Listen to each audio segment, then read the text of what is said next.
এক নেত্রী দেখলাম, নাম হলো পাপিয়া। বাংলাদেশের 1 কোটি মানুষ বিদেশে থাকে, প্রবাসী ভাইরা যারা টাকা পাঠায় আর দেশকে সচল রাখে, রেমিটেন্স পাঠায়। অথচ পাপিয়া বলতেছে প্রবাসে যারা থাকে এরা কোনো কষ্ট করে না, এদের ভোট দেওয়ার কোনো দরকার নাই, এদের কোনো অধিকার নাই, এরা আরামায়েশে বিদেশে থাকে, আমরা দেশে থাকি, আমরা কষ্ট করি, আমরাই ভোট দেব, আমরাই দেশ চালাবো, সরকার গঠন করব। চিৎকার করে বলেন প্রবাসের ভাইরা কষ্ট করে কি করে না? এই পাপিয়াকে বলতে চাই, পাগলে কিনা বলে ছাগলে কিনা খায়। 1 কোটি প্রবাসী যদি বাংলাদেশে টাকা না পাঠাতো, রেমিটেন্স না পাঠাতো, এই বাংলাদেশে দুর্ভিক্ষ শুরু হতো, আমরা 3 বেলা খেয়ে বাঁচতে পারতাম না। কাদের বিরুদ্ধে কথা বলেন? আমার দেশের অর্থনীতি সচল রয়েছে 1 কোটি প্রবাসের পাঠানো টাকার দ্বারা, রেমিটেন্সের দ্বারা। আজকে তাদের বিরুদ্ধে আপনি কথা বলেন? আমি মনে করি এই জন্য এই পাপিয়াকে ক্ষমা চাওয়া দরকার। আর যদি সে ক্ষমা না চায়, 1 কোটি প্রবাসী যদি রেমিটেন্স পাঠানো বন্ধ করে দেয়, বাংলাদেশ অচল হয়ে যাবে, এই বাংলাদেশ চলতে পারবে না। সুতরাং সরকারের পক্ষ থেকে দাবি করি এই পাপিয়াকে যেন ক্ষমা চাইতে বাধ্য করা হয়। প্রবাসীদের অপমান কখনো মানা যাবে। আজকে প্রবাসী ভাইরা কত কষ্ট করে, সারা দিন রাত পরিশ্রম করে রক্ত ঘামা টাকা দেশে পাঠায়, সেই টাকা দিয়ে আমরা ফুটনি করি, দেশ চালাই, আর প্রবাসীরা ভোট দেবে, তাদের অধিকার প্রতিষ্ঠা হোক, আমরা কি চাই না? 1 কোটি ভোটার বিদেশে আছে, তাদের মতামত কি, তারা কাকে চায় এটা জানার দরকার আছে না নাই? এখন তাদের পক্ষে অধিকার চাওয়া কি অপরাধ? আজকে তাদের বিরুদ্ধে আপনি দাঁড়িয়েছেন, আমরা দোয়া করি আল্লাহদেরকে হেদায়েত দান করুক, এমন নেতা নেত্রী থেকে এ জাতিকে আল্লাহ রক্ষা করুক, বলেন আমিন। আমি আপনাদের বলতে চাচ্ছিলাম, হোসাইনকে নিশ্চিহ্ন করতে চেয়েছিল, হোসাইনকে নিশ্চিহ্ন হয়েছে? জোরে বলেন হয়েছে? পৃথিবী যতদিন থাকবে হোসাইনের ভালোবাসা মানুষের অন্তরে অন্তরে থাকবে কি থাকবে না? অবশ্যই থাকবে। তার মানে বোঝা গেল ভালো মানুষের ভালোবাসা মানুষের অন্তরে অন্তরে টিকিয়ে রাখেন কে? আরো জোরে বলেন। আমার বন্ধুগণ, মুসলমান ভাইরা গভীর মনোযোগ। হোসাইন রাদিয়াল্লাহু তাআলার মুখের মধ্যে লাঠি ঢোকায়া আকাশের দিকে যখন উত্তোলন করা শুরু করে দিলেন, উপর দিকে মাথাটা উঠাইয়া লাঠির মধ্যে ঢুকায়া তার মাথাটা নিয়ে যখন ঘোরাঘুরি শুরু করে দিয়েছেন, এমন সময় রাসূলের একজন সাহাবী ডাক দিয়ে বলেন, এই ইয়াজিদ, তুমি কি করলে? কাকে তুমি অপমান করলে? কাকে তুমি হত্যা করলে? কার মুখের মধ্যে লাঠি ঢুকায়া তুমি ঘোরাফেরা করতেছ? আমরা জীবনে কতদিন দেখেছি ওই মসজিদুন নববীর ভেতরে আমাদের দয়ার নবী, মায়ার নবী, মুহাব্বতের নবী, রাহমাতাল লিল আলামিন নবী হোসাইন রাদিয়াল্লাহু তাআলাকে বুকের মধ্যে জোরে ধরে ওই ঠোঁটের মধ্যে কতদিন আমাদের সোনার নবী তাকে চুমু দিয়েছে। তুমি কাকে হত্যা করলে? তুমি কাকে বিদায় করে দিলে জমিনের মধ্য থেকে? নবীজির কলিজার টুকরা ভালোবাসার নাতি হোসাইন রাদিয়াল্লাহু তাআলা। একদিন আমার নবীজি নামাজ পড়তে পড়তে নামাজের সিজদার মধ্যে চলে গেছেন। হোসাইন রাদিয়াল্লাহু তাআলা নবীজির মাথার উপরে চড়ে নবীজির পাগড়িটা খুলে ফেলার পরে নবীজির মুখের মধ্যে ঢুকে দিয়ে, নবীর মধ্যে পাগড়ি দিয়ে ওই পাগড়িটাকে লাগাম বানায়া হোসাইন রাদিয়াল্লাহু তাআলা নবীজির পিঠের উপরে চড়ে চিৎকার করে বলে, চল গোরা চল, চল চল গোরা চল, চল চল। নবীজি মনে মনে চিন্তা করেছে, আমি এখন আল্লাহর সন্তুষ্টির জন্য নামাজ পড়তে পড়তে নামাজের সিজদার মধ্যে চলে গেছি, জানি না আল্লাহ তাআলা এখন বেজার হয়ে যায় কিনা। এই কথা চিন্তা করে আমার নবীজি আস্তে করে হাতটা বের করার পরে পিঠের উপরে আস্তে করে হাত দিয়া যখন হোসাইনকে পিঠের মধ্যে নামাতে যায়, আল্লাহ তাআলা ডাকতে বলে, ইয়া রাসূলুল্লাহ, আপনি হোসাইনকে পিঠ থেকে নামাবেন না, তার কারণ আপনি হোসাইনকে যেমন ভালোবাসেন আমি আল্লাহ তেমন ভালোবাসি। রাসূল, আপনি হোসাইনকে পিঠের মধ্যে থেকে নামাবেন না। আপনি নবী যেমন হোসাইনকে ভালোবাসেন আমি আল্লাহ তেমনি হোসাইনকে ভালোবাসি। এই ভালোবাসার নাতি হোসাইনকে এই দুনিয়ার মধ্য থেকে তুমি বিদায় করে দিলে, এই দুনিয়ার মধ্য থেকে তুমি নিশ্চিহ্ন করে দিলে। নিশ্চিহ্ন করে দেওয়ার পরে এই দুনিয়ার মধ্য থেকে তুমি ইসলামকে নির্মূল করতে চেয়েছো। যে হোসাইন রাদিয়াল্লাহু তাআলা ওই হাসরের ময়দানে আল্লাহ যখন হিসাব নিকাশ শেষ করে দেবেন, জান্নাতে আর জাহান্নামী বলে ফয়সালা হয়ে যাবে, ওই জান্নাতের ভেতরে যুবকদের যিনি সর্দার হবে হোসাইন রাদিয়াল্লাহু তাআলা। একদিন আমার নবীজি মসজিদুন নববীর ভিতরে বসে থেকে হাসান আর হোসেনকে নিয়ে খেলাধুলা করতেছেন। হাসান রাদিয়াল্লাহু তাআলা নবীজির উরুর উপরে বসে আছে, আর হোসেন রাদিয়াল্লাহু তাআলা নবীজির মাথার উপরে চড়ে, ঘাড়ের উপরে চড়ে মাথার মধ্য থেকে টুপিগুলোকে বারবার খুলে ফেলতেছে। একবার মাথার উপরে লাফ দিয়ে চড়েন, একবার ঘাড়ের উপরে চলেন।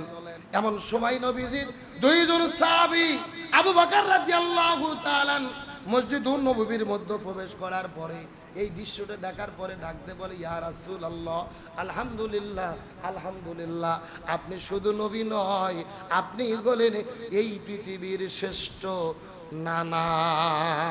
সুবহানাল্লাহ বলেন। আপনি শুধু নবী নয়, আপনি পৃথিবীর সর্বশ্রেষ্ঠ। এই কথা বলার পর নবীজি মুস্কি হাসি দেওয়ার পরে আবু বকরকে বসার জন্য বললেন, কিন্তু কিছুক্ষণ পরে লক্ষ্য করে দেখা গেল ওই মসজিদুন নববীর ভেতরে হযরত ওমর ফারুক রাদিয়াল্লাহু তাআলা আস্তে করে যখন মসজিদুন নববীর মধ্যে প্রবেশ করেছেন, ওমর ফারুক লক্ষ্য করে দেখে হোসাইন একবার নবীজির কাঁধের উপরে চড়ে, একবার লাফ দিয়ে নিচে নামে, একবার মাথার মধ্য থেকে টুপি খুলে ফেলে। ওমর ডাক দিয়ে বলে, ইয়া রাসূলুল্লাহ, আপনার দুইটা নাতি হাসান আর হোসাইন, এই হোসাইন বড় বেয়াদব হয়ে গেছে, হোসাইন বড় বেয়াদব হয়ে গেছে, আপনার মাথার টুপি খুলে ফেলে, ঘাড়ের উপরে লাফ দিয়ে চড়ে, আপনার সঙ্গে বড় বেয়াদবি করে, এই হযরত হোসাইন বড় বেয়াদব হয়ে গেছে। এই কথা বলার পরে হযরত আবু বকর দাঁড়িয়ে গেলেন। আবু বকর ডাক দিয়ে বলে, ওমর সাবধান সাবধান সাবধান, একবার তুমি যেই কথা বলেছো দ্বিতীয়বার তুমি খবরদার এমন কথা বলতে পারবা না, এমন কোন কথা তোমার মুখ দিয়ে আমি শুনতে চাই না। ওমর ফারুক ডাক দিয়ে বলে, আবু বকর তুমি তো নরম মানুষ, হঠাৎ করে তুমি কেন গরম হয়ে গেলে? তুমি তো নরম মানুষ, তুমি কেন গরম হয়ে গেলে? আবু বকর ডাক দিয়ে বলে, ওমর আমি তোমার কাছে প্রশ্ন করতে চাই। এ ওমর তুমি বলো তো দেখি, তোমার কাছে প্রশ্ন, তুমি কত বছর বয়সে ইসলাম ধর্ম গ্রহণ করেছো? ওমর ফারুক ডাক দিয়ে বলে, 27 বছর বয়সে আমি ইসলাম ধর্ম গ্রহণ করেছি। আবু বকর ডাক দিয়ে বলে, ওমর ফারুক তুমি 27 বছর বয়সে ইসলাম ধর্ম গ্রহণ করেছো, আর আমি আবু বকর 32 বছর বয়সে এই দুনিয়ার মধ্যে ইসলাম ধর্ম গ্রহণ করেছি। এই ওমর ফারুক এখন তোমাকে প্রশ্ন করি, বলে তো তুমি 27 বছর বয়সে ইসলাম ধর্ম গ্রহণ করেছো, কিন্তু 27 বছর বয়সের আগে তুমি কি ছিলে? 27 বছর বয়সের আগে তুমি কি? ওমর ফারুক ডাকতে বলে, আবু বকর 27 বছর বয়সের আগে আমি ছিলাম কাফের, আমি ইসলাম ধর্ম গ্রহণ করি নাই, আমি মক্কার সবচাইতে বড় কাফের ছিলাম। আমি নবীকে হত্যা করার জন্য বাড়ি থেকে বের হয়েছি, হাতের মধ্যে তরোয়াল নিয়ে নবীকে হত্যা করার জন্য নবীর ঘরের মধ্যে ঢুকেছি, কিন্তু নবীর ঘরের দরজায় যাওয়ার পরে কোরআন তিলাওয়াত শোনার পরে আমি কোরআন তিলাওয়াতের মহব্বতে কালেমা পড়ে মুসলমান হয়ে গিয়েছি। আমি 27 বছর বয়সের আগ পর্যন্ত দুনিয়ার মধ্যে কাফের ছিলাম। আবু বকর ডাকতে বলে, ওমর রে তুমি 27 বছর বয়স পর্যন্ত এই দুনিয়ার ভেতরে কুপুরি হালতে জীবন যাপন করেছো, তুমি 27 বছর বয়স পর্যন্ত কাফের ছেলে, আর আমি আবু বকর 32 বছর বয়স পর্যন্ত কাফের ছিলাম। তুমি ছিলে 27 বছর কাফের, আমি ছিলাম 32 বছর বয়স পর্যন্ত কাফের। এখন তোমাকে প্রশ্ন করি, বলো তো দেখি, এই যে নবীর নাতি হোসাইন কত বছর বয়স পর্যন্ত কাফের ছিল? হোসাইন রাদিয়াল্লাহু তাআলা কত বছর কাফের ছিল?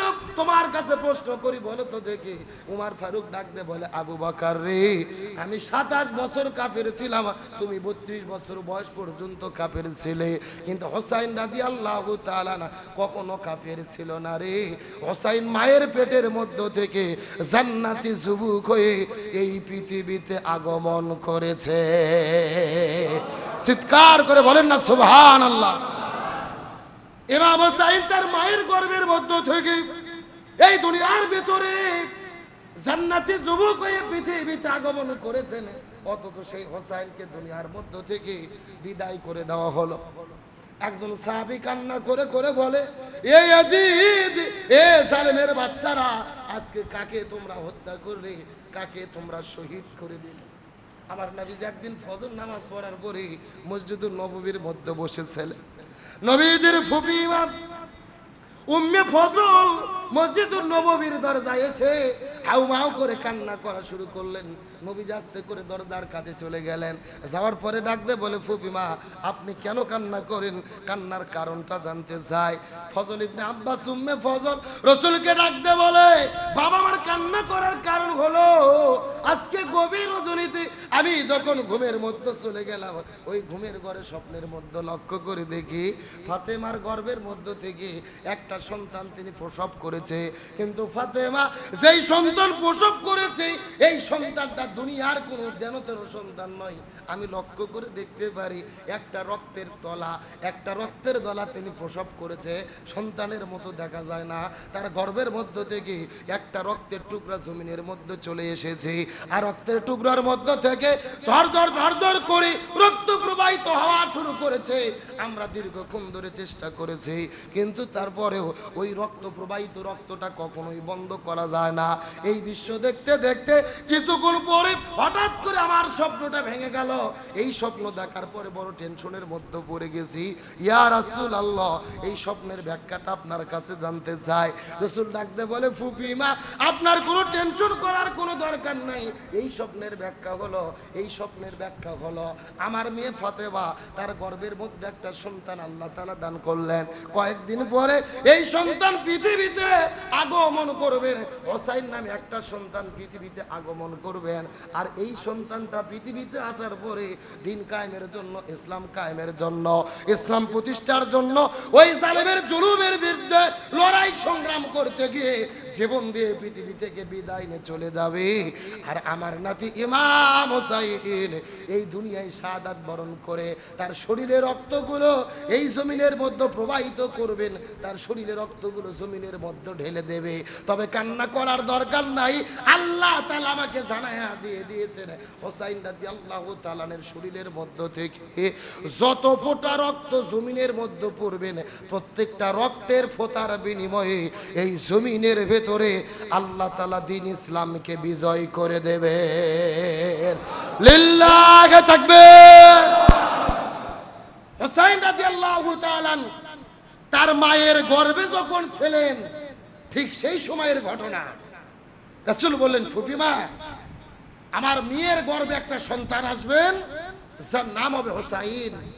আর তিনি দুনিয়ার ভিতরে দ্বীনের জন্য, ইসলামের জন্য জীবন দিয়ে শাহাদাত বরণ করবে।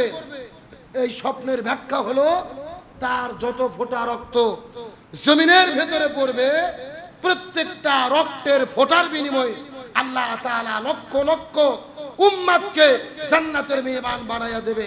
জোরে বলেন সুবহানাল্লাহ। এবং এই দুনিয়ার ভেতরে আল্লাহ তাআলা দ্বীন ইসলামকে বিজয় করে দেবেন।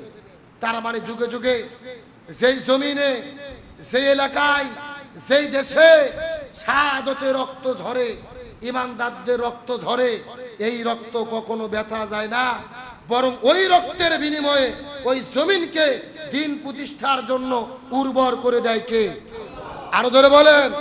সুতরাং এই বাংলাদেশে শত শত শাহাদাতের রক্ত ঝরেছে। আবু সাইদ জীবন দিয়েছে, মুগ্ধ ওয়াসিম জীবন দিয়েছে, আল্লামা সাইদি জীবন দিয়েছে, ওলামায়ে কেরাম জীবন দিয়েছে। এই বাংলাদেশে হাজারো ছাত্র জনতা রক্ত ঝরেছে। আজ হোক কাল হোক এই রক্তের বিনিময়ে এই বাংলার জমিনে ইসলাম কায়েম হবেই হবে ইনশাআল্লাহ।